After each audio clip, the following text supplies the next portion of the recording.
Let's go, Matthew. Let's go.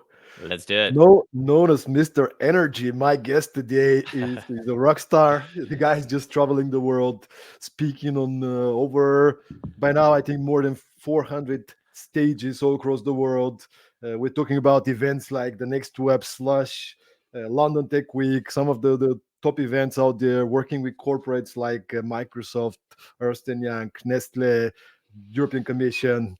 He's a book author. His second book is coming out just in a couple of months. Let's not say a date, but it's Yeah, coming no soon. good date. It's coming out. Forever coming out. Yeah, man. I mean, look, there's so many things I don't know where even to start. I mean, you started this working in venture capital firm. You've been a pitch coach, working with startups, helping people to be better in presentation skills. You're a professional speaker, an MC, and you're training for the Winter Olympics. I mean, come on, man. That's true. But I think, Stoya, that's the example of a career is a series of careers, right? I think no longer do we live in a time where there's one continuous career, right? No, absolutely, man. Absolutely. Tell us about yours. I mean, how did you end up in Mm. VC first, and then why did you decide to switch your career after? Yeah, awesome. And good morning, everyone. Nice to see you all. So, it's a fun story how I began my first job, which was venture capital. Because the typical route to VC is, you work in a Goldman Sachs or a consulting firm and, you make your way through the ranks or whatever. And then you end up investing in startups, right? My route was quite different. I didn't go to Oxford or Cambridge. I didn't work in BCG or McKinsey or Goldman Sachs. I was finishing my master's degree in London, and this is 2012 or so. And I was going to go into finance, which is what I'd studied for 4 years, 2 degrees. Don't particularly enjoy finance or like finance, but for some reason, controlled by our environment. People around me were in that. Successful people around me were in that. That's what you should do, right? That's what a guy should do. Follow the footsteps of fathers and friends' fathers. But instead, I always liked fashion, Stoya. Surprise, surprise. And I was really interested. I was like, before I sell my soul to the devil and go work in finance, maybe I could do finance for like GQ or some cool fashion magazine or something. I had no idea. I was 22 years old or whatever, right? So I went onto GQ's website, Gentleman's Quarterly, the magazine, right, for men. And I was searching for jobs. And you can imagine it's like editors, art stylists, designers, all this stuff, right? And then I came across this job. I got redirected to Condé Nast, which I didn't know what was, but it's the company that owns GQ, Vogue magazine, and all these media companies. And I saw this job title, investment analyst. Now, this sounds like something I should be applying for as a recent master's graduate of finance, right? So I applied for the job and I realized it's a venture capital role. So, quite luckily for me, I was the only one who found that job. No one else found that job because people wanting to work in VC didn't go on Condé Nast's website and GQ's website to work in VC. So I kind of had this little, easy loophole to get into working in VC because I was sort of one of the few people who found the job. And what it turned out to be was corporate venture fund of Condé Nast investing, $1 to $10 million in Series B startups all over the world, predominantly in Europe at the time. And I was lucky to invest in 2 unicorns over the next 2 years, invest about $50 million of the $200 million we had to invest. I was the first hire into that. So it's a nice little metaphor for sometimes, off the beaten track, you'll find gold, right? It's not literally on the same track. If I'd applied the same way as everyone else, I would have been up against everyone else. But I found this VC job sort of off the beaten track, if you will. That's how I got into VC. Just for the statistics, I did my bachelor and master's degree in finance as well. Yeah, And then my first job was as a video and movie producer. there you go. But again, it was kind of the same kind of journey. I was really passionate about storytelling and video production. Literally all my free time was obsessively spent on producing short films, commercials, organizing film festivals, and my way into the movie industry was through the business angle. So I Mm. became a producer because I would understand business and I would understand storytelling. So I had an edge, just like you did. Yeah, there you go, right? Off the beaten track. No, absolutely, man. So what happened, man? What happened? So you enter there right after school. You're passionate. You wanna make a difference. What happened? I wouldn't go as far as passionate will make a difference. But to be honest with you, I was, very much just excited, hungry, young, and dumb, and learning life experiences as we all do in our first job, right? I was fortunate to have a very good boss, a guy called Jan Zabota, a good friend of mine to this day. He was a great leader and sort of mentor for me, giving me some tough love sometimes, which I needed to hear, but at the time struggled to listen to. In hindsight now, gave me some great advice. Things like, Matt, sometimes you don't need to talk, you just need to listen, right? So, but what really happened in sort of summary was we were fortunate because we were this growth stage corporate venture fund that had been set up by Condé Nast, given about $200 million to invest. Not literally, here's the money, go invest it. But, when we wanted to invest, we could apply for the capital to invest. And we were very fortunate that we invested it quite early on into two unicorns, well, became unicorns, meaning billion-dollar businesses, right? Which is sort of what all the VCs are trying to do. It's all about that big win, right? That one startup that returns all the fund and all the losses you've made. And the team, they invested in Farfetch. We invested in Vestiaire Collectif, both of which today are worth over $1 billion. Farfetch shot up to about $26 billion at one point. And I remember when it must have been sort of March 2013 or 14, I forget exactly the dates. And I was writing an investment memorandum to our investment committee to allow us to invest. And I said, Farfetch, which is this platform for buying luxury goods from boutiques around the world, puts sort of luxury boutiques in any city online, effectively, selling those luxury products for thousands and thousands of dollars per product, be a bag, be a jacket, be a shoes, whatever. And I wrote this investment memorandum trying to convince our board to say, hey, listen, this company is going to be worth $1 billion in 3 years. And it beat me by a year and a half or 2 years, a year and a half, 2 years. And it was, we at the time we were investing, it was $20 million round. We led that. And then, within a year and a half, it was worth $1 billion. So, it just goes to show sort of the high growth valuation growth of the sort of 2010s to 20s. You don't see so much of that anymore. But it was an incredible experience because we were on the buy side.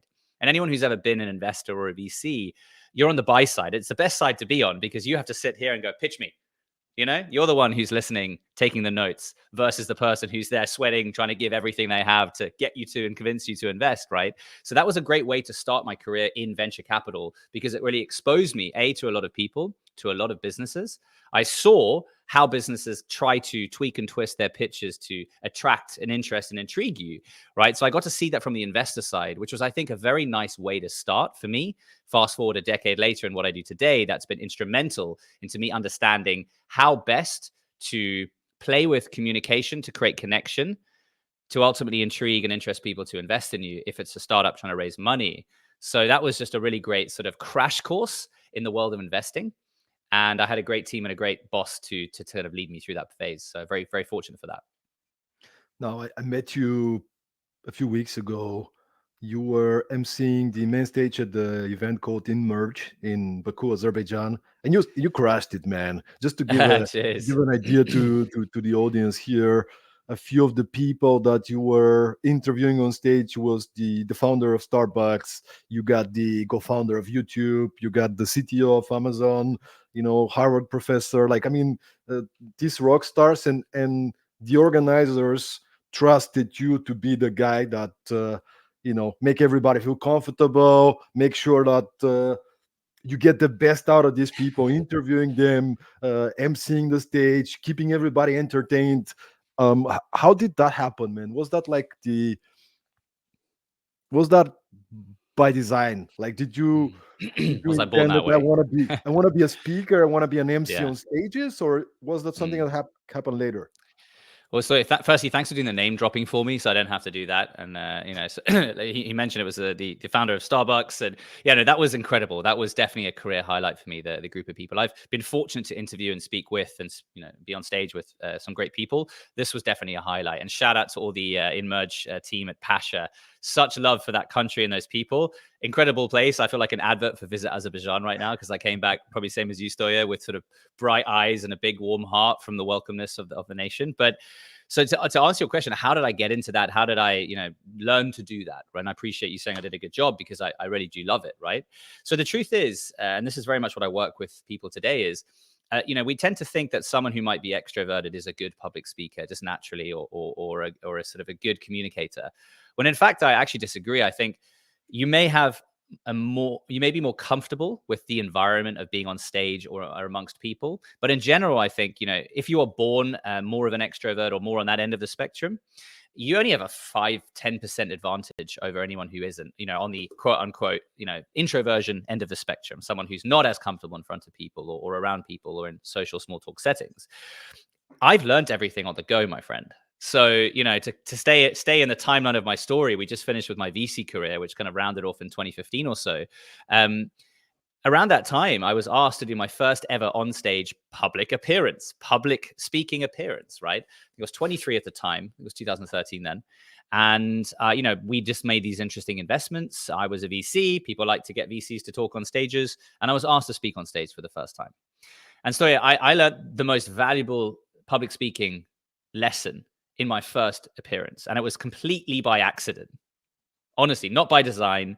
I put myself on the extroversion end of the spectrum. I'm a little bit more comfortable in front of people. I get energy from people. So I will say that, hey, listen, I have that sort of 5% maybe head start, but it by no means makes you a good public speaker. There's 95% to be learnt and gained, right? So I go on stage and I'm sweating through my jacket. I'm 23. I think it was Carlos from Seed Camp was there. So someone who's 15, 20 years my senior and, 50 years of more experience than me if you were to add it all up, right? And I'm there thinking, what the hell am I doing here? Major imposter syndrome. Just before this, I asked my boss, hey, they've asked us to speak. I felt that I wanted to do it. Like I wanted to do it. So I asked him and he said, listen, Matt, he asked me a couple of questions.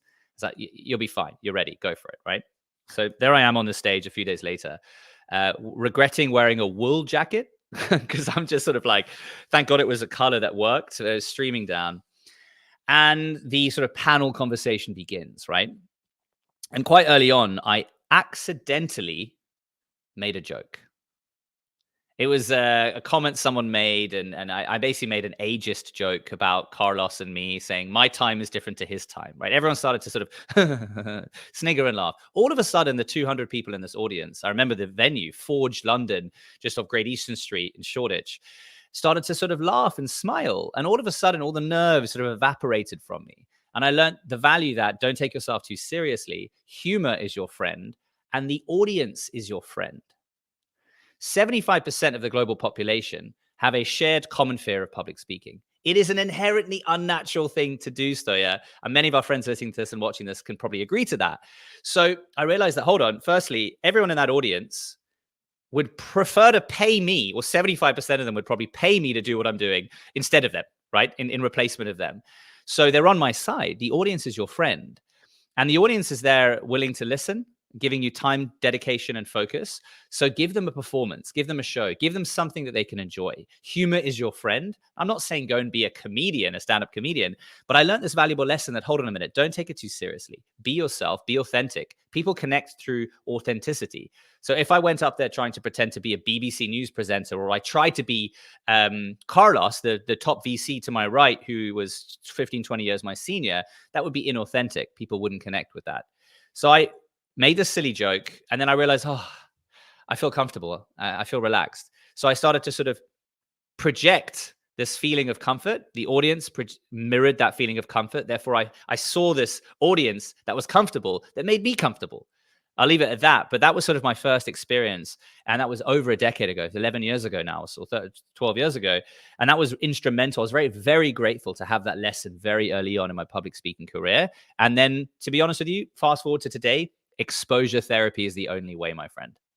There is no shortcut to this. You have to get up. There's no way you can emulate or model being in front of a crowd, because there's an energy and there's a presence you get from 12, 8, 1,500 eyeballs on you that you can't replicate without being in the environment of it. So today I work a lot with entrepreneurs pitching and presenting. I also work with public speakers on that, with corporates, and to sort of improve the way they speak and connect. I tell everybody, man, you want to get over your fear of public speaking, book yourself to speak somewhere. Yeah. And just do it, man. Like, and I mean, look, the first time I got booked myself to speak somewhere, it was because one of my coaching clients forced me to do it, kind of like, because I was postponing for 18 months or so, like, oh, I'm busy. I was just afraid. And he was he pushed me. He said, "You have 30 days, and you gotta speak at an event, do your own Yeah. workshop or speech." And he was like, "Man, I was so afraid." Mm, And but if I think about it now, I was afraid. What would people think about me? mm, And think is like, this is such a silly thing in my head, right? It's like, if that's your first ever performance, nobody expects you to be, Tony Robbins or Barack Obama or whatever is a great public speaker, right? Like, you're probably gonna be bad, and that's fine. mm. But you got to Yeah. take it with a bit of a, it's a workshop mindset, right? It's like, Mm, the next 12 months, I'm probably not gonna be great, but that's okay. I just need mm. to be a little bit better every time.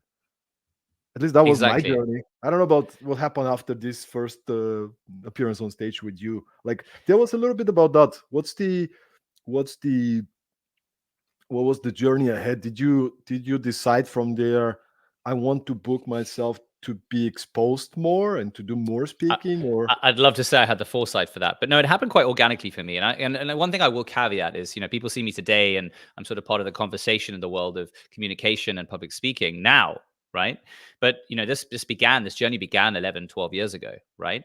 And for half of that, I wasn't paid to do it. I had a job or a startup at the time. It was a side thing that I did because I was talking about a domain that I was an expert in, right? So it snowballed. It was very organic growth for me, right? And the truth is, I just learned as I went. I started to understand, okay, so audiences love misdirection. Audiences like to smile. Audiences like a dialogue, not a monologue. Don't go up and just talk. Get your script out, right?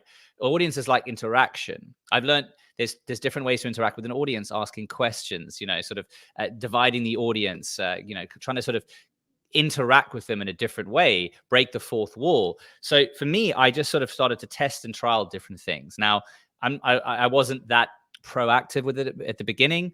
I just went up and bumped my head, scraped my knee, and just bumbled along as I went, right? The very organic way. And then after a while, I realized, oh, I'm starting to connect with audiences, and then I started to get asked back at events to speak or to be a host. And then I got asked to host bigger events. And then all of a sudden, someone said, "What's your rate?" And I'm like, oh my God, I can charge for this, right? I had a job and a startup at the time, so I was being paid through that. But I was like, this is a great way to have a side hustle, right? So, and I was doing it for the love and the enjoyment of it. And still to this day, the one thing that really drives me and motivates me with all of this, and kind of comes full circle to your question about InMerge and how to connect and engage with an audience and the people on stage, is I think about it from the audience's perspective. And I think, okay, so how can I make sure that everyone here today, this hour, this 10 hours, this 2-day event, leaves this event feeling like they've been part of something? Almost, I want to create an alumni network, almost like we were there at 2024 in Merge. That was the best year yet. We felt connected. We were in it together. We laughed at the same jokes. We saw the same, we got the same value from the same speakers. Everyone is now connected. And if they were to meet afterwards, oh, you were in Merge. Oh, did you see the talk with Zev Siegel? Yeah, didn't he cried at the end? Yeah, how crazy was that? It was so emotional, right? Now they're connected. Think about it this way, right? I want to bring to events what you get from seeing Taylor Swift or Coldplay. Coldplay is a good example, right? Whether you love them or hate them, you can't deny that they do incredible live performances. I haven't even been one, and I'm talking about how great they are right now, right? Because the word of mouth around it. So I want to create that kind of word of mouth, that FOMO, that, damn it, I wish I was in Merge, because there's this interviewer, this moderator, this host, Matt, who had this chat with Zev. And it's not just about me. It's about the speaker and how him and I did this dance on stage, same as with Steve Chen from YouTube, co-founder of YouTube. I'm a good storyteller like yourself, Stoya, and I understand how to take an audience on an emotional journey. Now, often with speakers, and this is not this case for Steve or Zev, but often because you can speak about something doesn't mean you should or can. Right? I mean, professors or PhDs, are a good example of that. Some brilliant minds aren't great at communicating the brilliant things in their mind to the average person. So you need a person like me who can sort of piece together and paint together a storyline and a narrative that makes sense for an audience, that adds emotion, that extracts things, right? So I almost see us as a team. And Zev and Steve, we teamed up on their story.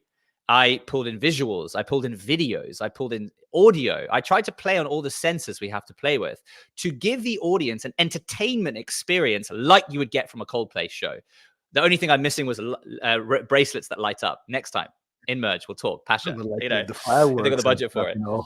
Yeah, let me But know look, next time, man. exactly. I'm passionate about this, so I can talk about this for hours. But I think events all try to do a great job. Many of them do, and this is by no means a criticism. But we need to think about, instead of just having some content on stage that people can listen to and learn from, let's give them an experience that is an emotional connection, because we remember things more when they're attached to stories and emotion.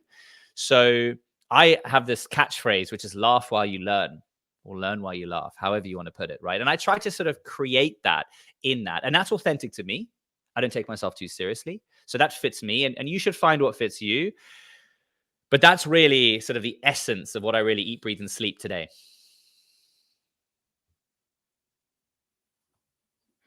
Love it, man. Love it. And I want to just bring here one of our live listeners here. She's Hey, a couple of comments. Yeah, great to see you here. So she just posted a comment. I agree with Matthew on introversion spectrum. Also learn everything on the go, and stage and panel are not for small talk. Instead, being familiar with topic and passion for opening the value given by speakers. True people in the audience are nice. Be open and connect with authenticity. And Yeva actually has a question. I think it might be a please. good way to continue the conversation here. What have been some highlights as internal wins from these early stage experiences? That's a great question. Thanks. Is it Leva? Lovely to meet you. Thanks for listening as well. Yeva is her name. Yeva. Sorry, Yeva. Thank you. Excuse me. So, what have been some highlights as internal wins from these early stage experiences? I love this feature of LinkedIn. This is super cool with the pop up. So, you know what? One comes to mind, and I actually had this yesterday. I was doing a workshop in Stavanger on the west coast of Norway yesterday for a group of about 20 entrepreneurs. They're part of an accelerator called It's a Growth, really good accelerator. And one of the ladies, Heidi, I remember her name. Maybe she's watching this because she added me on LinkedIn last night. She asked a question about, okay, so how do we overcome messing up and sort of the natural nervousness of presenting on stage? And one of those early lessons that in turn, in reflection, been a highlight of a win for me was to learn that the audience doesn't know the script. Meaning, if you're on stage, say you're pitching, right? Or you're doing a talk, you're talking about a topic for 10, 15, 20, 40 minutes, whatever it might be, right? You typically have an idea of what you're going to say. There's maybe a script you've written that you've learned. Maybe you've overlearned the script, because there's a danger of overlearning a script. And I'll give you the example of that. So I was on a stage many, many years ago, and I had a script and a plan, and I was following that script word for word in my head, basically reciting it like an actor would do. Now, I'm not an actor. So the second I messed up and I went off script, unlike a movie set, there's not someone to go line and just feed me the line. I'm on stage now. This is live, right? So I learned this valuable lesson that you can over prepare, because if you over prepare, you have this mold, this idea of exactly what you need to say word for word. There's a slide order. And if anything goes wrong, like it's the wrong slides, they've got the old version, you say the wrong word in the wrong order, you can immediately go into panic mode. Like all of a sudden you feel red up to here, you're sweating like this, and you're like, what do I do in this moment? And the lesson that I learned was this. Firstly, don't over prepare. Prepare, of course, 60, 70%, but be in the moment a little bit with things happening, right? Second to that, if something goes wrong, and this is my point to Heidi as well, yesterday was you can do two things. If something goes wrong on stage, some lights turn off, or there's a noise, there's the slides are in the wrong order, you go off track, you lose your train of thought, you can do two things: acknowledge or ignore the problem. So ignoring the problem takes a higher level of expertise. And that's typically when you've been doing this for a little bit longer, because ignoring it would be the example that I would do today, unless I feel like acknowledging it. But I can have that split-second decision of, in the moment, going, all right, so I realize something's gone wrong. I can just jump over to the next point and I'll just act like this is part of it, because nobody knows the script but you. So the audience, as far as they're concerned, everything you say is what you were meant to say.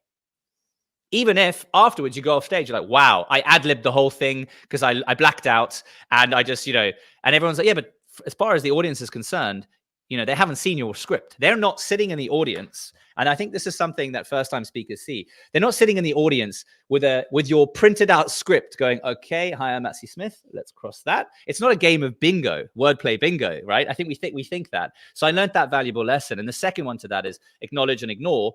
Acknowledge is also the more human, natural way to do it. Like I said to you all, the audience is your friend. They are on your side. No one is there with a gun to their head saying, watch Stoya talk, listen, learn. They're all there out of choice. They want to see you succeed. Trust me, if you've ever been in a crowd, and I've almost never seen it, and someone messes up, because it really doesn't happen very often on stage, we're taught through childhood that in movies, you're in your underwear on stage and everyone's laughing, right? This only happens in movies. This has never happened on stage. I've never seen someone be booed off stage. The second it's ever happened that someone's messed up on stage, an audience, maybe after a moment of awkward silence, starts clapping and cheering. They're cheering you on. And the host, myself, Astoya, or anyone else, will jump on and try and sort of navigate the situation with empathy and emotion. So if you acknowledge the situation, that's human. So say that mess up happened and I don't ignore it. I acknowledge it. I go, oh, okay, seems I've lost my train of thoughts. Yep. You be human about it. Let me just get my head back. You just be human about it. Talk us through your in the fly, in the moment comments. And that's a way to get through that. Trust me, people will cheer for you. People will clap for you. And that was a valuable lesson I learned the hard way by doing that. Love it, man, and thank you so much, Eva. Thank you, Eva. Great question. Again, love it. You play with script on stage. I Great do. having you, Eva. Thanks, Eva. Since we're talking about preparation, Matthew. Yeah. I've been now in the industry I started 2016, been traveling a lot, meeting many different speakers. And one thing I found out initially, because initially I thought there's the way to prepare, there's the way to do it. And then you start meeting people and everybody's different. Every speaker has a different preparation process. I wonder, could you kind of lead us through your process of what happens when you get booked to deliver a keynote?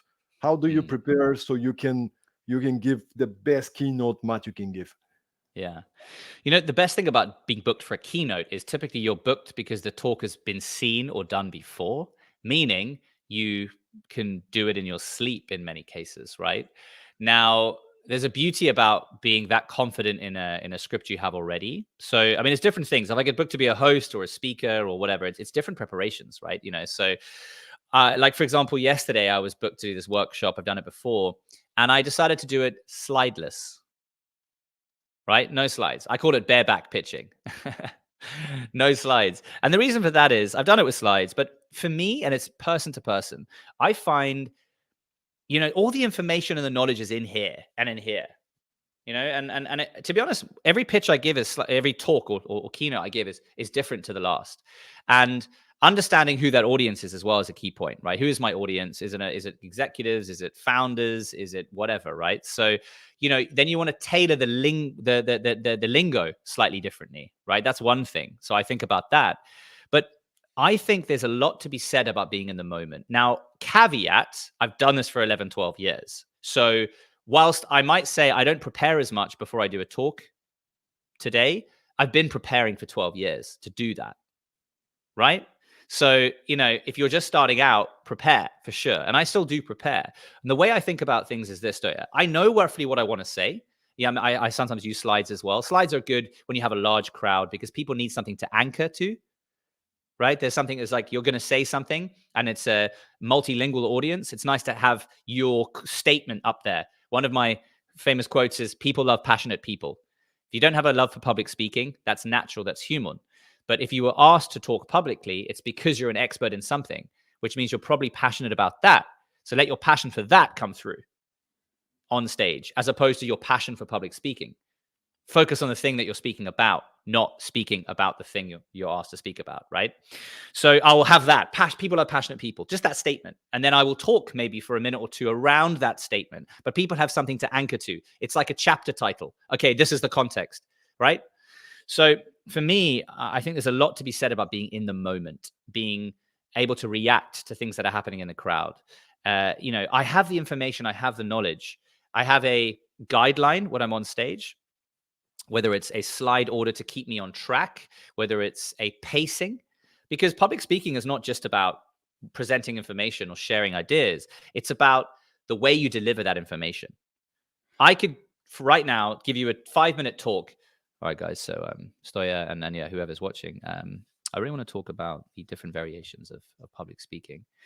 It's a topic that I'm really passionate about, and it's super interesting.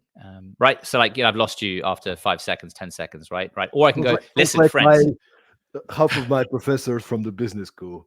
There you go, right? And then all of a sudden, now guess what? I'm going to get animated. So listen, friends, I am so excited to tell you one of my top tips and secrets about public speaking. And that is every single thing comes down to this one lesson: delivery, tonality, animation, and the way that you speak. Blah, blah, blah, blah, blah, right? So I can go on for this because, Stoya, when we think about public speaking and talking, have you heard of the 55, 38, and 7 rule? No.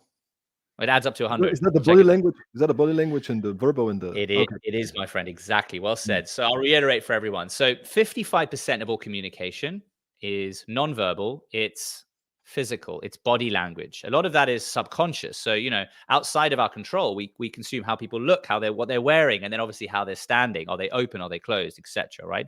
55% of all communication is nonverbal. It's body language. 38% of all communication is in delivery.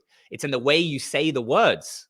And only 7% of what you say is in communication is defined by the words you actually use. So 93% of communication is visual and verbal. And tonality and pauses and speeding up and slowing down and giving space and things of that nature, right? So if you think about it this way, right now we're doing this live stream to LinkedIn, which is super awesome. I'm super grateful to be part of this. I hope all of our friends get some value from it. I'm already noticing through self-awareness that I'm speaking too quickly. I need to slow it down a little bit because I'm getting excited, Stoya. That's self-awareness coming in. But let me ask you all of this. If you blocked your eyes right now, right? Everyone block your eyes. Block your eyes. Go on to it, Stoya. Everyone just close your eyes or block them like this, right? So, there's two things you're getting from me right now, the visual and the verbal. So if I speak monotone and you can't see me, but I'm really animated when I do it and I speak monotone, it's not very engaging. If you open your eyes again, right? And I'm sitting there like this, even if I'm like, hi guys. So like, I'm being very physically engaged with my words. Hi guys, it's really great to be here today. Oh, I'm so excited, right? You can see still, if you take away one of those elements, it dilutes the other, right? So all you have to play with when you're speaking is the visual and the verbal, right? So one of the lowest hanging fruit ways to be engaging and standing out it's so simple, is speaking through a smile. And there are two types of smiles, right? There's this smile, which is a fake smile, and there's this smile, smiling with the eyes. Smiling with the eyes. Now, it's super simple, but you'd be surprised how often I see someone naturally off stage, terrified and nervous. They go on stage and they take that energy with them, right? You need to project how you want to feel.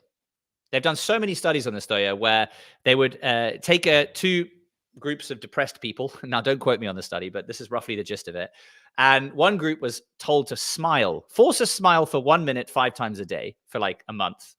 And the other group was just like, just continue being as you are and try and get through this tough time, right? The group that was smiling 5 times a day, I think 50% of them were sort of cured of depression, within 2 weeks or something. So the reality is, if you project how you want to feel in that moment, in that environment, you will trick your body into feeling a little bit more comfortable than you are, right? And that's what courage is. Faking courage in a moment of fear is courage, right? I can do this. It's the same thing before going on stage, right?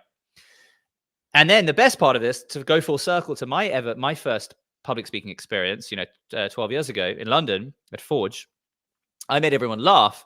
And then, I laughed, and then we were mirroring each other, and that went full circle. Now I feel more comfortable. So if you go up there and project how you want to feel, the voice will follow that body. The body will follow the voice as well. They're a bit interchangeable on that front. Your audience will feel more comfortable, which will make you feel more comfortable because you'll see more smiles, you'll feel more laughs, you'll feel more appreciation and empathy. And it's just a sort of a cycle. And again, practice makes perfect. Yeah, one of the best things about speaking on bigger stages is that you actually start with this, boom start, right? Like the MC is introducing you, everybody's clapping, there's the lights, there's a sound. So you actually starting on a high, even if you have this nervousness a little bit, You come in, especially if you have prepared and practiced your opening line or whatever joke Mm, or stats, whatever you like your hook is, right? Um, you're just entering. You're the rock star. You do your opening. You get them, and you're not nervous anymore. At least for me, that's no. always the thing is. But I think everybody's different, man. Like Yeah. um, to me, I have a lot of keynotes prepared, and I've given them hundreds of times. Some of them, right? Like so, I can just show up Mm, on stage and just do it because yeah. these are topics that I'm knowledgeable about. I've done those pitches. I've done multiple times. I know how to connect the one story or example with the next one, like those kind of things, right? And still, though, when there's a new conference, I feel a lot more comfortable when I take the time to, again, okay, who's the audience there? What are they interested about? What is their Mm, level of so kind of all those kind of nuances understanding. to Mm, to and I don't know about you, but for me, I'm a spreadsheet guy because I come from finance, as we were discussing, right? So my speeches are spreadsheets, man. Like before, like yeah. I mean, it's I'm not saying I first do the spreadsheet and then I do whatever visuals or slides. Mm, It's kind of a mixed up process, but usually I start with what is my core message, what I want to leave the audience with, and then I kind of break it down into, all right, let me structure. Let me what is the skeleton of my speech? Like, yeah. okay, I have an opener. How do I get the attention of those people? How do I grab the attention and make them understand what the challenge or the problem I'm going to talk about is? Why should they Mm, care, right? And then how do I want to structure the rest of my speech? Is that yeah. going to be there's a point, there's a story? Is it more inspirational because this is the kind of audience that's a little bit more into that kind of things, or are they more of a engineer types and they need more graphs and structures and I'll say the well, same kind of things, but I'll be a little bit different yeah. and again Let it's me like ask you this question. Sorry, let me hmm, ask you this question because you sure. have a movie making background. So I want to That's interrupt right. you. Then I want to ask you this question. So, if you're making a movie, what's the first thing you decide on before you make the movie? Right? In terms of you think it's like you're pre-script, pre anything. It's like it's a genre, right? It's like, are we a thriller? Are we a this? Right? So effectively, what's attached to that is how do we want to make people feel? So the first thing I always ask myself before I do a talk and prepare, I don't go into the detail of the content. I think to myself, what journey do I want to take this audience on, right? Do I want them to go, wow, mind blown, Matt, your study you've done is incredible. Do I want to just blow them away with facts and figures and numbers? I did this, I was hosting this event last week, and the speaker, Ula Johnson, I think it was, incredible speaker. And he basically did a live poll on stage for 40 minutes where he had all these questions and answers. And he was showing people how you can have leading questions, which will change how people make an answer. Right. So, for example, if you have 4 options to say it's A, B, C, all of the above. If you have all of the above, and if anyone who's on the fence, they'll pick that one. So you can engineer how you get studies and results. It was incredible, right? So that was like a mind-blowing one where everyone was like, we're being played with. This guy's literally doing magic in front of us, but statistics. Incredible, right? But the thing was, I always ask myself this. Can you see that? You see that? Hold on. EPM. APM. What do you think that stands for? EPM. Have a guess. Someone write in the comments right now. What do you think it stands Somebody in for? the EPM. comments, please help me out. In comments. I'm bringing Emotions. acronyms into this. Sorry, it's too Emotions. early for that. How's that Emotion is one of them. Emotion per minute, per minute? right? Emotions Emotion per per minute. minute. Think about it this way, right? So that's your timeline of your talk, right? So it's a timeline of a talk, okay? Right. So say it's a startup pitch, it's 3 to 5 minutes, or it's a keynote, it's 10 to 40 minutes, right? So you have this timeline. Now you want to think about like this is like a high energy moment, like high energy thought leadership, wow, thinking point, right? You got to think about, okay, how am I going to take the people on this journey? So I want to open high energy or not, like you see keynotes and TED Talks always start with silence, pause.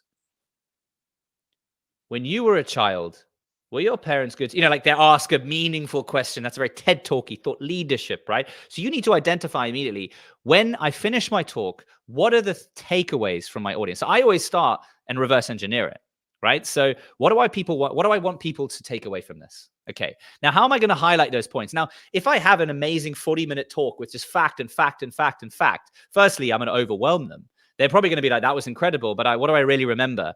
Probably the highest emotional connection moment, the fact, the figure that stood out to me the most.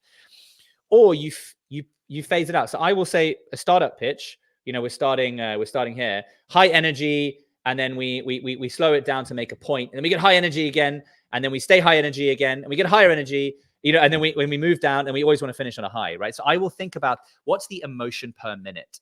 It's easier in a shorter talk than a longer talk. Then you need to have more story-driven things and things like that. But that's the way I think about designing a talk.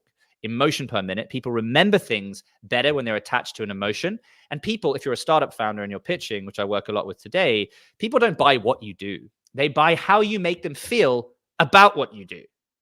That's what they buy. Yeah, man, there's so many presentations that you see somebody spending like 5 or 10 minutes talking about this is our company, we work with these clients, and this is this, and that, like, cool, man. But what's in it for me? If I'm the audience, tell me a story with a lesson or something that's valuable. It's always about how can you make it valuable. And I love that you're showing this kind of a like designing. You're like a conductor. What do I want to leave them with? To me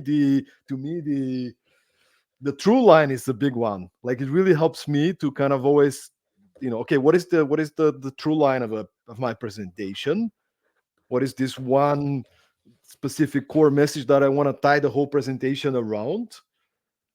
What There we is? go. I'm not sure I can read that, brother. You gotta It's help me out. you could get a doctor's prescription from this. But what is the opportunity I'm selling? People forget that when you're talking in front of people. A pitch is a performance. What is the opportunity I'm selling? Well, now we're talking about startup pitching for a second, Stoya. But Hmm? what is the opportunity I'm selling? We forget this. You're pitching in front of someone, and a lot of people focus on presenting the slides instead of presenting the opportunity. Your slides are to present the opportunity. Don't present the slides, present the opportunity. And that's why I also advocate occasionally for a slideless pitch. There you go. There you go, man.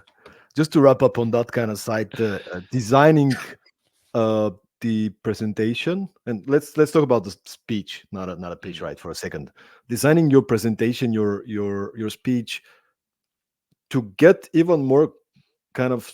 I mean, I love to be structured, right? So my spreadsheets are usually, I'll be like exactly like you. Like it's like, okay, what's the emotions? What is the outcome of each kind of part of? How do I want to lead the audience on this journey? And it's and I'm okay. I want to give them here a little bit of a something that they can feel a little bit, has to slow down, give them more feeling story. Okay, what Use a could that be? pause. And Mm. then it's like, all right, maybe I want to include a couple of videos because after 7 minutes I might lose them if I'm too theoretical about this topic. So I have this great video with Matthew. I can actually include this 1 minute video from Matthew here. Okay, cool. But then what about afterward? Okay, I need to crack a joke. Like I get hyper prepared usually. And when I'm prepared, I can improvise. Like when I've done the speech, and if I have to do a new talk, you know what it is when you have to do a new talk, right? You haven't really practiced. Like I usually try to practice it 20, 30 times, like kind of in front of some people, and I do it on Zoom. People like you, Macho, just colleagues of mine, just, hey man, can you listen for me to 20 minutes and give me some feedback? It's very So I good. do kind of this, 20 rounds, and then the connections become better and better and better. So when I go on stage, I will be a lot more prepared, and then I can improvise and I can crack a joke and I can say, okay, the person with the red shirt, right? Because I've already done it so many times. Mm. And part of your job as a speaker is to be the time manager.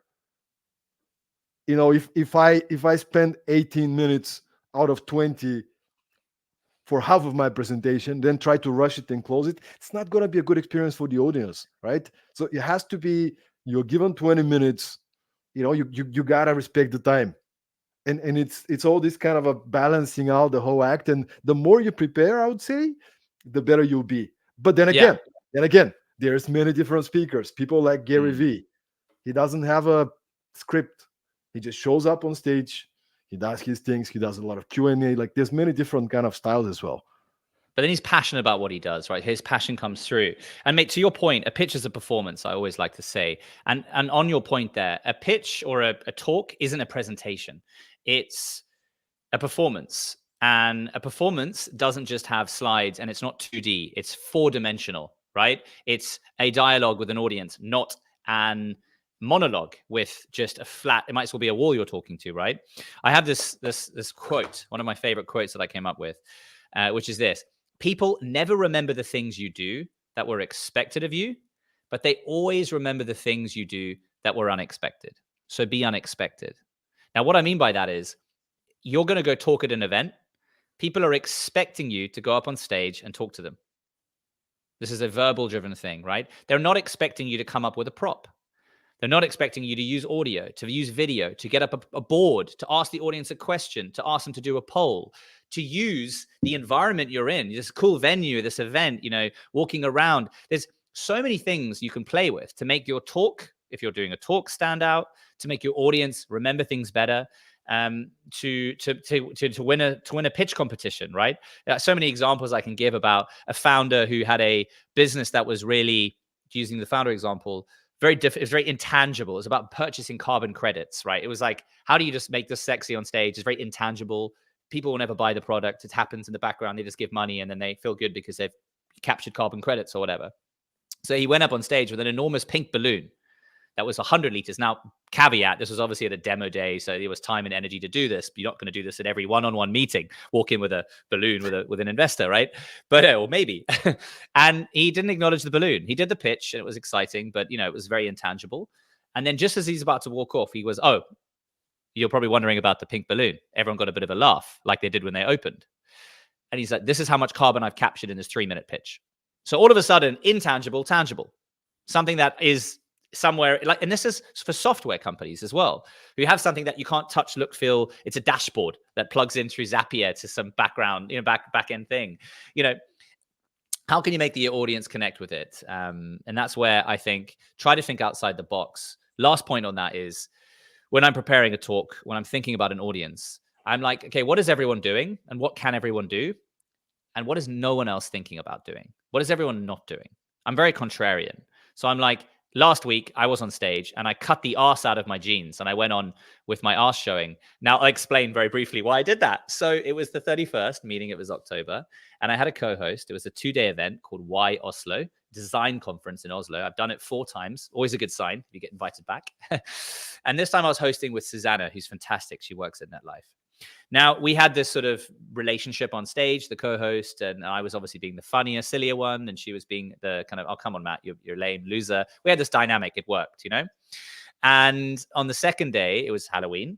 And so we made a joke. We said, hey, what if I came on stage and pretended that you tricked me and said, you should dress up, we're all dressing up, right? We've all heard this joke before, right? You go to school dressed as an elephant and everyone else is like, not dressing up and you feel embarrassed.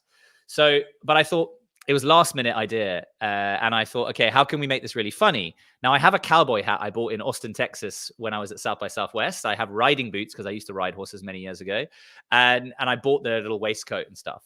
But I was like, I don't know if this is funny enough. So how can I make a double joke out of this? Right? So this is me thinking outside the box. How can I give the audience something that's really funny? So anyway, she walks on stage and was like, Matt, come. We opening the second day. Hey, welcome back to day 2 of Why Oslo. And she's like, Matt, come. And I was like, obviously mic'd up. And I'm like, you're so mean. This is embarrassing. This is like school all over again, and everyone, I come out and I was hiding behind the piano on stage, 1,400 people in this big concert hall, Oslo Concerthus. And, that's to get an initial laugh. Oh, Matt's dressed as a cowboy. Now, little do they know, I've cut the arse out of my jeans. So I have like crotchless chaps on. And anyway, I posted about it on LinkedIn, so add me and you can see it. It was a few posts away ago. And I walk out on stage, and obviously I do the jokes. And firstly, they all laugh because they're from the front. I'm just like dressed as a cowboy, right? And they're like, oh, silly Matt. Okay, cool. So guys, today 2 is here. This is what's happening. Stoya is going to talk. It's going to rock your world, blah, blah, blah, blah, blah. And as I say, all right, everyone have a good day. We introduce the first speaker. I turn around and my ass is showing for everyone. And everyone is just in like tears of laughter. As they all start to notice that I've got this big pale white stage. Anyway, so that was a fun one. Yeah, man, I Did love you it. get that? Did I lose you? No, it No, froze. it's good. You froze a little bit the picture, but you're fine. No, that's great, man. Exactly. These are the kind of things that and then people will remember. Oh, remember this guy with the cowboy and like whatever, right? Like that's how you get them to get the attention. By the way, Yeva is here with us again. Um, Yeva, yes, I love your questions. Yeva Far is away. saying, "What a What a masterclass. masterclass!" Thank you, Stoyan and Matthew. Thank you, Yeva, for Emotion being per with us. minute. I have another question that I think it might be good to take this one as well. How do you decide how to open the audience? How do you choose to adapt to audience or use proven methods, etc.? Okay, I'm scribbling on my notepad again, and you won't be able to read it, but I'll tell you it. Open strong. You can probably read that, right? Yes, yes, I So, can. Yeva, great question. So, um, I am a major advocate for opening strong. So, it's always easier to go lower in volume and energy than it is to take an audience up. So, I think start where you want to be, and you can come down and go back up and go back down. But it's if you start low, and this is why I talk about sort of tone matching your environment. So I'll give you an example. So often you see speakers off stage. Maybe Stoya and I say, I'll use myself as an example, right? So Stoya and I are off stage, and I'm about to talk, and him and I are talking off stage like this. We're talking, to each other as we would be talking inside voices, right? And then I walk on stage, and obviously it depends on the stage. If it's 20 people or 5 people or 5,000, say I go on stage with a large audience, right? And off stage, I've been talking to Stoya like this, and I go on stage and I go, "Hi everyone, my name's Matt. Today I want to talk to you." Like I'm not matching my environment, right?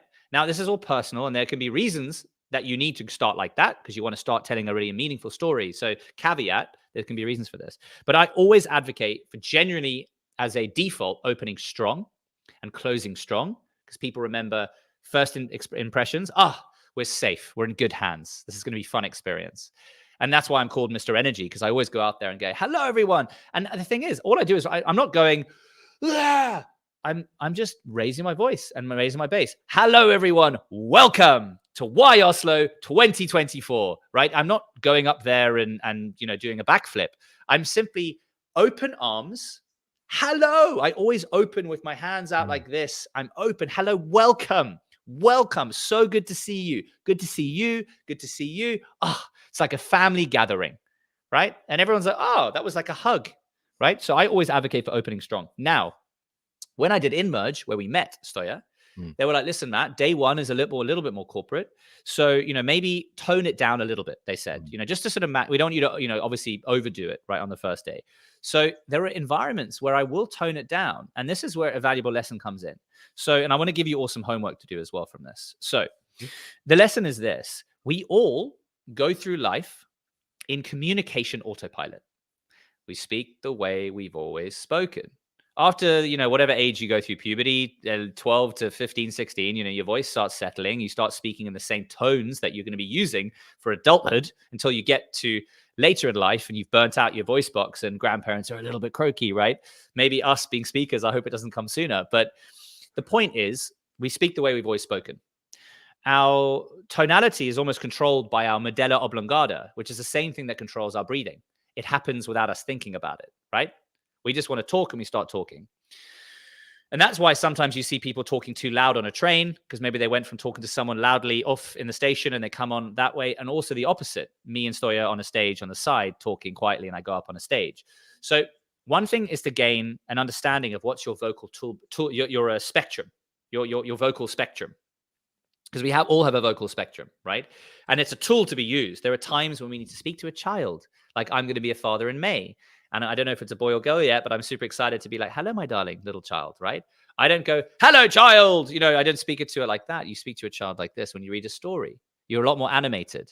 And a good example of if anyone doesn't think they don't have good tonal range, read a story to a child. I guarantee you, even the person who says they're the worst storyteller will be like, once upon a time, Hansel and Gretel. You're all capable of doing this, right?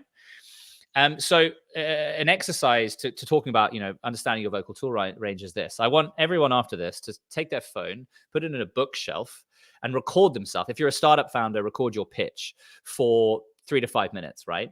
Or if you're not a founder, talk about something you're passionate about or talk about a day you had that was great, right? Now, do 2 things. Put your phone down, put it on mute and play it back. Watch yourself first on mute. This is an exercise to do with all entrepreneurs. I gave this exercise yesterday, right?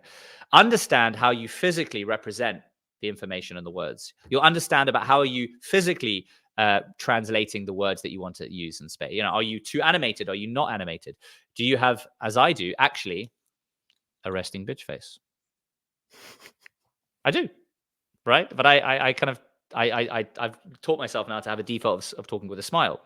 Second thing, Ryan, you obviously unmute it, play it, and close your eyes now. So now you listen to yourself back, right? How are you animating? That's the 38%.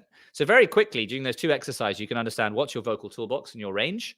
How can you play with what you have already? How can you amplify the good and minimize the bad?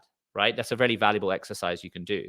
So how that relates to thinking about how I open and close a conference is to understand, okay, firstly, having some self-awareness of my range, because it's authentic to me. I'm not going to copy Stoya. Stoya's not going to copy me. We're not going to copy Yeva. We have to find what's our range. We all have a bigger range than we realize.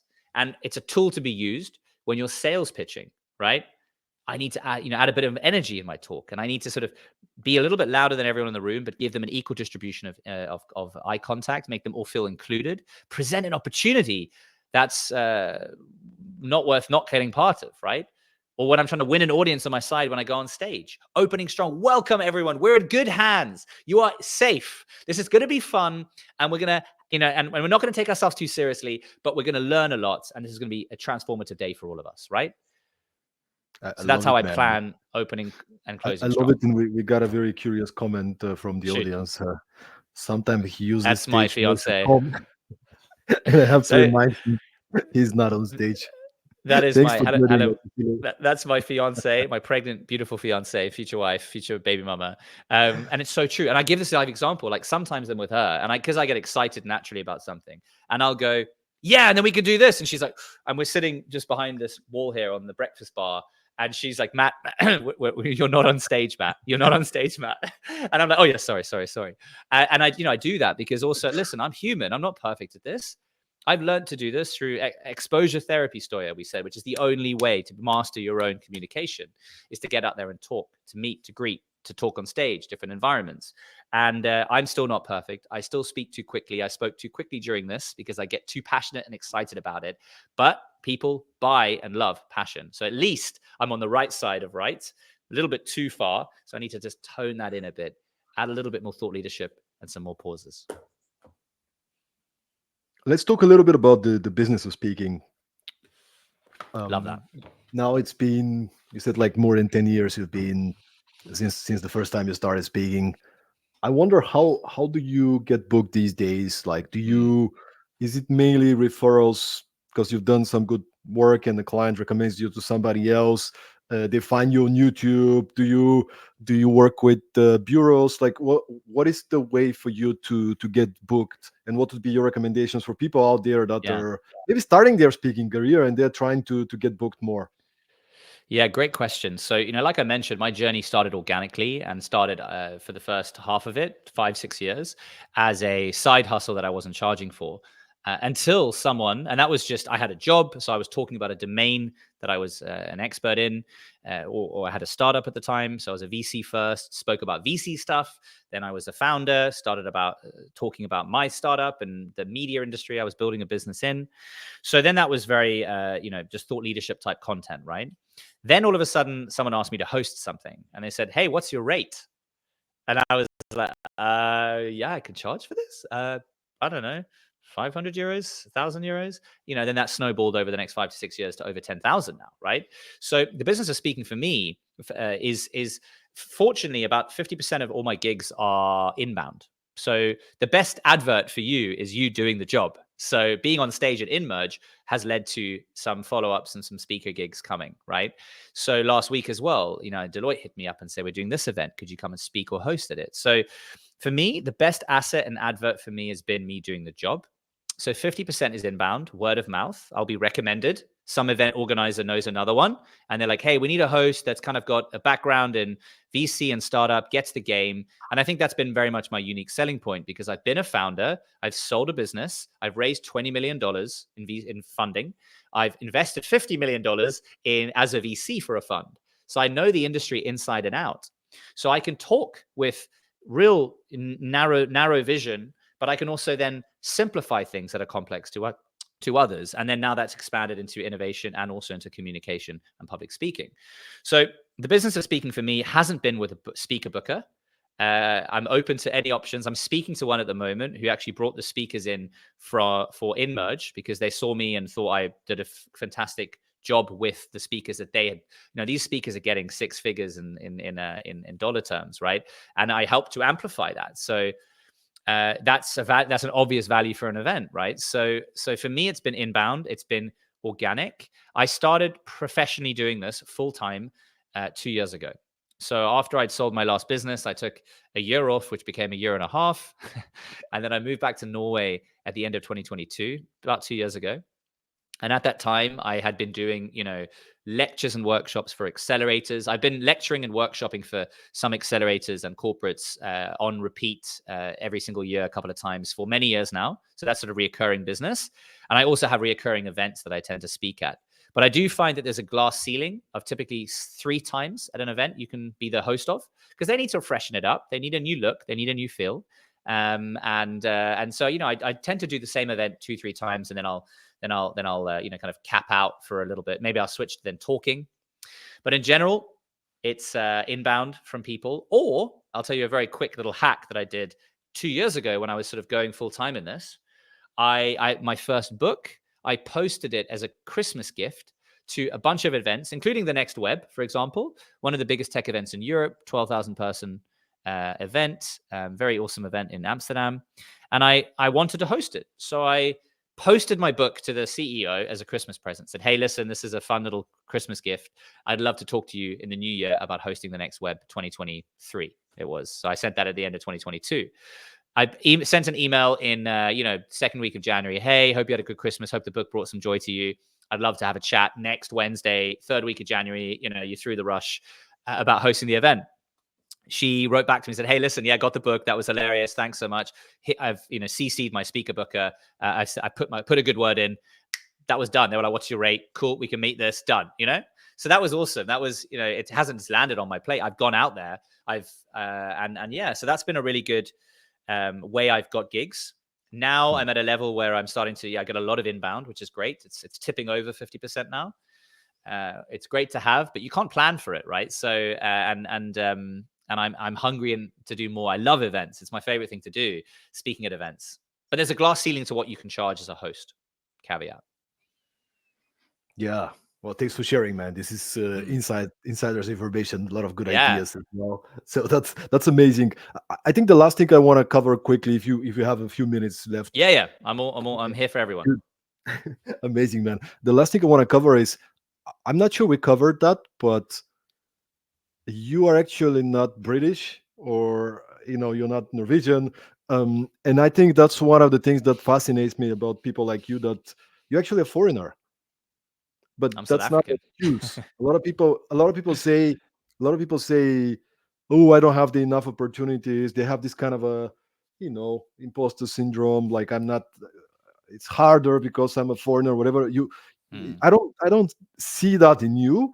And the fact that you're from South Africa, and I wouldn't guess actually from the accent. Like I would say it's probably, this is a UK guy, right? But it's like, it doesn't seem like you have an excuse to make for, hey, I want to succeed. I'm gonna do my best, and doesn't matter where I come from. It matters what I'm giving. Yeah, I just never even thought about it. I'm sure I'm privileged in many ways, right? I know I am, right? So I think I just never thought about any difference that I have. If anything, the only difference I've ever thought about is that I'm, not that I'm better, but I'm, I have something unique to offer, I think, right? And that's not because I think I'm greater than everyone, but it's just, when I'm a host or a speaker, I'm thinking about what is everyone else not doing? What can I do at this event that no one is doing, right? But that gives the audience value. That makes them remember something. That makes them laugh, smile, have a great time. And so that I'm always thinking about that side of things. And I think definitely some element, and if you want to get personal about this, is like, I'm quite dyslexic, severely dyslexic. So I grew up feeling stupid. And ironically, I've made a business and a life out of communication now. It's kind of full circle, right? I've made the weakness the value in my life. And still, you saw my handwriting, right? So I mean, that's still there, right? That never goes away. But the truth of it is this: that I grew up feeling stupid. I grew up definitely. I born in South Africa. I moved to England when I was 8, hence why I have a British accent. It kind of got diluted out. I went to school in England. I'm very grateful for that opportunity. My parents made the move to give my sister and I better opportunities in life. Very grateful for that. But I never felt British. And then I moved back to South Africa, and I didn't really fit in as a South African because I sound British and I know the culture, but I don't really know the culture. And then I moved to Norway, and I kind of blend in Norway. I'm Caucasian and I'm blonde, and like I kind of fit the bill a bit. But I'm not Norwegian. My unborn child will be half Norwegian, half British, half South African, or quarter of each, right? And so, to be honest with you, I've never really felt like I fitted in anywhere particularly. The only place I've ever really felt that I fitted in a bit more is a place which is a place of not misfits, but it's a place of everyone, like Lisbon. It's just like this smorgasbord of people from different places doing interesting things. So I met more people not from Lisbon than I did when I lived there, who from there. So, you kind of feel a bit more, we're all here on equal ground. You're German, you're Spanish, you're Bulgarian, you're Romanian, you're French, you're Norwegian, right? So, but I think that's an asset. Like, I think, the fact that I'm different has always been an advantage. When I was living in England, I said I'm South African, and I still, in my heart, am South African. But when I'm in Norway, I'm South African, British. Sometimes I say I'm British, right? Like, I've got this unique ability to say, well, I am from all of these places. What one serves me best? Which element of my difference serves me best in this environment, right? Some people respect British. In America, they love British people. The accent serves me, right? In Norway, they South Africa, that's so exotic, right? So for me, I've never seen it as a limit, only as an advantage. Same as my dyslexia. I've always seen that never as a limit, only as an advantage. I've maybe tried to, I was, never in the top set. I was never getting the best grades, but I, found a different path. And I've always felt that I'm against the grain and that I've had to make my own way. And that's made me do very well. And that's one of my biggest learnings from this hour we spent together. Kind of building this mindset in which you own your limitations and turn them into opportunities. Yeah, exactly. Like, what's the opportunity in the limitation in a way? Like right now I'm living in Norway and it's cold, right? So I moved back to Norway 2 years ago, and I was like, oh yeah, like all good relationships, because I lived here for 4 years and built a business, left for 2 after I sold that business, moved back. So I moved back 2 years ago. And I moved back as it goes into winter. And I've been living in Cape Town, Lisbon, Barcelona for 2 years. I hadn't seen under 10 degrees in 2 years. So I moved back, and like all good relationships, my memory of Norway was only the good, not the cold. I forgot the cold. I only remember the good. And I was like, oh, geez, like this sucks, right? I'm not a cold weather person. So what's the opportunity in that? Well, Norway invented a sport, I don't know, thousands of years ago called cross-country skiing. So I guess I should lean into that. Now, I'm South African, and South Africa doesn't have a cross-country international ski team. The next Olympics are in 3 years. Is it possible for me from a beginner to qualify for the Olympics? It will give me a reason to like lean into the winter like a real Norwegian. And I'm skiing more than every Norwegian actually at the moment. I'm going skiing after this. I'm actually wearing my ski outfit right now. Look. There you go. It's a bum shot again. So I thought to myself, screw it, let's do it. I'm gonna throw myself at skiing in winter, so I have a purpose to get me through the winter. I'm doing something how fun. Matt C. Smith? That's what we should be looking for in 2026. Yeah, Matt C. Smith on all the channels, YouTube, Insta, and then I'm going to be at the World Championships. I'm starting on the 18th, 19th of November, a 100-day countdown on all my social media to the World Championships, which will be my Olympic qualification race. So if you want to see me go from 0 to Olympian in, 2 years or 3 years, tune in, check that out. It's going to be fun. It's a good metaphor for life, to lean into the bad, to see what good you can get out of it. I love it, man. Just as a final question, where could people find you, and how can you help people listening, professional companies? How can you help people to grow and be better? Thanks, Stoya. So Matt C. Smith, I put the C in there because Matt Smith's a famous actor from The Crown. You'll all know. I want to differentiate from him. So it's just Matt C. Smith on Instagram. Hi@mattcsmith.com is my email. YouTube as well. I've got a top 10 global YouTube channel on public speaking and pitching. And I would love to help anyone who wants to become a better public speaker, a better pitcher. That's really my specialty. I've got 2 books on the topic, and I work with corporates as well on public speaking and taking a different take on this. I call it story selling, Stoya. And of course, as always, I would love to host your event, be it an internal event, be it 5,000 people. I can energy match, tone match, and make sure that your entire audience leaves entertained and laughs while they learn. Boom, boom. Love it, Matt. I want you to stay for 4 more hours, but you need to go to ski, and I have I to do. go on with my day. And I'm sure our audience have stuff to do now. Being inspired by this conversation with all the practical insights, ideas, stories. Hey guys, everybody listening, don't leave that to be just inspiration. Pick an idea, 2 ideas, 3 ideas, commit to something. Maybe you want to book yourself for next event. Maybe you want to buy Matt's first book. Maybe something else. I don't know, but like put it into action. Action Stoya, makes a difference. thank you. Thank you for giving me this platform. Thank you for inviting me. And thank you to all our lovely friends for watching, listening, and learning. Hit me up. Don't be a stranger. Just add me and ask me a question. That's free. I'm happy to help. Absolutely. Hey, thanks everybody for being with us. Thank you, Matt, and see Thank you you. once again next week, Mate, for let's do another it. exciting episode of Productivity Mastery. Have an amazing day, guys. Bye bye. Ciao.